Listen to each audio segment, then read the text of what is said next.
Hello everyone, welcome to प्रथम academy. Madhya Pradesh महिला supervisor परीक्षा की आंसर की रिस्पॉन्स शीट भी कह सकते हैं, वो आ चुकी है। साथ साथ में ऑब्जेक्शन लिंक भी आ चुकी है। तो आप अपने आंसर चेक कर सकते हैं कि आपने कौन से आंसर टिक किए थे और कौन सा गलत हुआ है, कौन सा सही हुआ है, क्या करेक्ट आंसर था। साथ साथ में अगर आपको किसी आंसर में अगर लगता है कि ये आंसर गलत दिया है आयोग कर्मचारी चयन मंडल ने, तो उससे ऑब्जेक्शन भी लगा सकते हैं। तो चलिए सारी चीजों के बारे में हम जानेंगे इस वीडियो में। मेरा नाम है मयंक माहेश्वरी।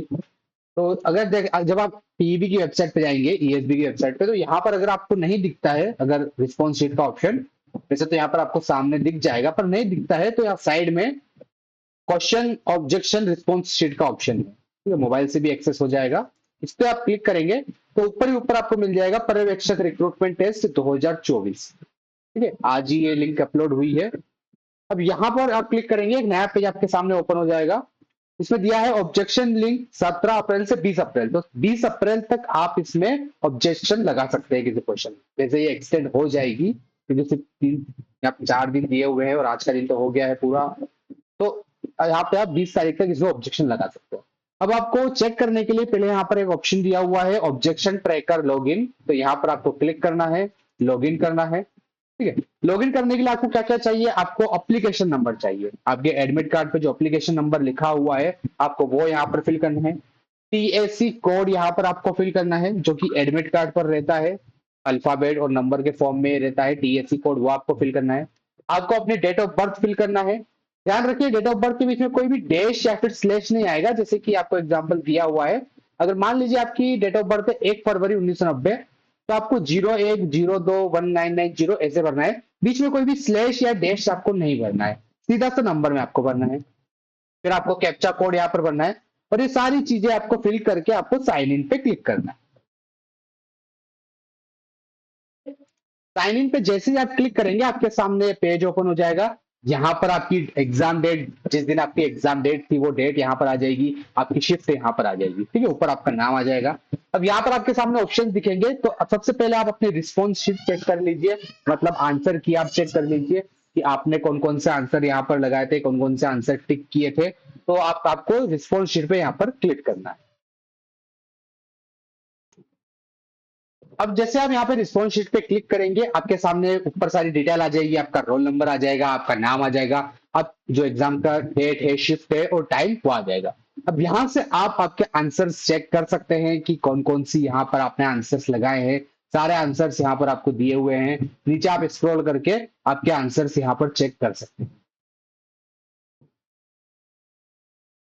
ये जैसे कि आप यहाँ पे देख सकते हैं, ये क्वेश्चन है। ठीक है, क्वेश्चन में आपने यहाँ पर जो आंसर कैंडिडेट ने लगाया था वो आंसर यहाँ पर दिया हुआ है। करेक्ट आंसर क्या होना चाहिए था वो भी यहाँ पर दिया हुआ है। ठीक है, तो इस तरीके से आप चेक कर सकते हैं कि आपके कौन कौन सा आंसर यहाँ पे सही है, कौन कौन से आंसर आपके गलत हुए हैं, और जो गलत हुए हैं तो क्यों गलत हुए हैं, कौन सा करेक्ट आंसर था। तो यहाँ से आप सारे क्वेश्चन आंसर यहाँ पे चेक कर सकते हैं। उसके बाद अगर आपको लगता है कि किसी क्वेश्चन कोई आंसर जो है वो गलत दिया है, जो कर्मचारी चयन मंडल ने उसका आंसर गलत दिया है, मतलब आंसर कुछ और होना चाहिए था, या फिर एक से ज्यादा आंसर वहां पर सही हो सकते हैं, ऐसा अगर आपको लगता है तो आप उसके लिए ऑब्जेक्शन भी फाइल कर सकते हैं। अब वो कैसे करना है? तो उसके लिए यहाँ से आप सबसे पहले जो सबसे इंपॉर्टेंट चीज है वो आपको नोट करना पड़ेगी, और वो है क्वेश्चन की आईडी। जैसे हर क्वेश्चन की यहाँ पर आईडी दी हुई है, जैसे इस क्वेश्चन की आईडी है 1488। तो ये क्वेश्चन की आईडी यहाँ पर आप पहले नोट कर लीजिए। जो जो आपको लगता है कि ये क्वेश्चन गलत या आंसर गलत दिया हुआ है, उसकी आप आईडी नोट कर लीजिए, उसका रीजन नोट कर लीजिए कि क्यों गलत है, क्योंकि ये सारे चीजें आपको ऑब्जेक्शन लिंक में जरूरत पड़ेगी। ठीक है, तो अब उसके बाद यहाँ से आप सारे आंसर चेक कर सकते हैं, इस तरीके से स्क्रॉल करके जितने 200 आपके क्वेश्चन थे सारे आंसर यहाँ से आप चेक कर सकते हैं।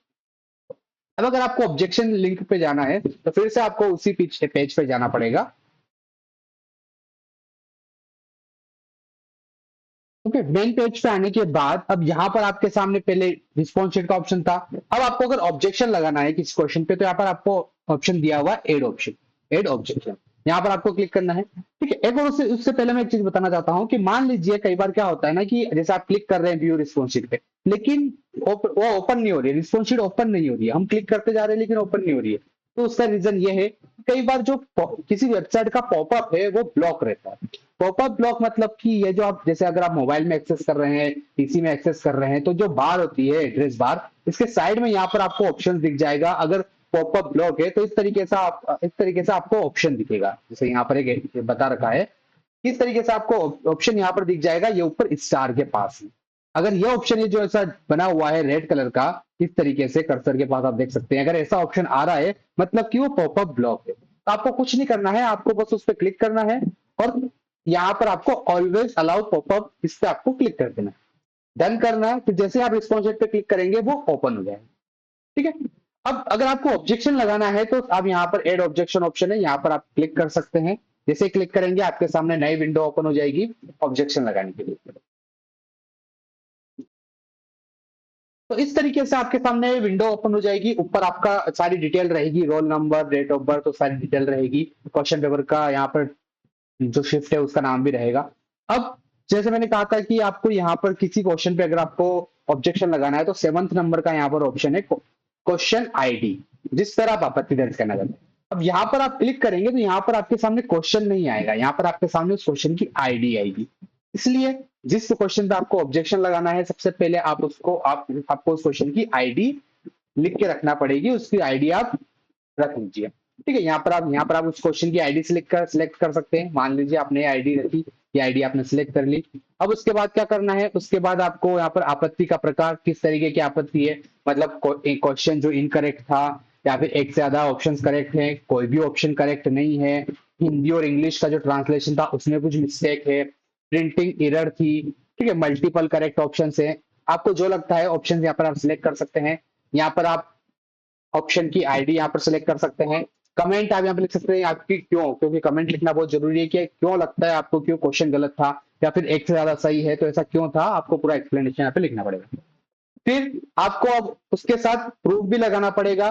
मान लीजिए आप प्रूफ यहाँ पर आप किसी बुक का लगा सकते हैं, किसी बुक का फोटो आप लगा सकते हैं, तो वो आप यहाँ पे साक्षात पे आपको अपलोड करना पड़ेगा।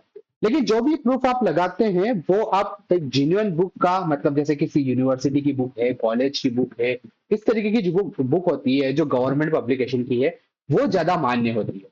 किसी प्राइवेट पब्लिकेशन की जो बुक होती है, जैसे किसी कोचिंग के नोट्स हैं, तो वो मान्य नहीं होते। ये बात आप ध्यान रखिए।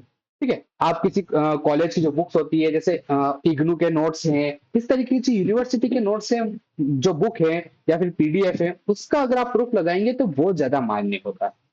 फिर यहाँ पर एक से ज्यादा आप ऑब्जेक्शन लगा सकते हैं। एंड में आपको क्लिक टू पे ऑनलाइन इस पे क्लिक करना है और इस तरीके से आप क्वेश्चन पे ऑब्जेक्शन लगा सकते हैं। तो रिस्पॉन्स शीट आ गई है। अगर आपको इसको एक्सेस करने में कुछ भी प्रॉब्लम आती है तो आप कमेंट बॉक्स में पूछ सकते हैं। Thank you.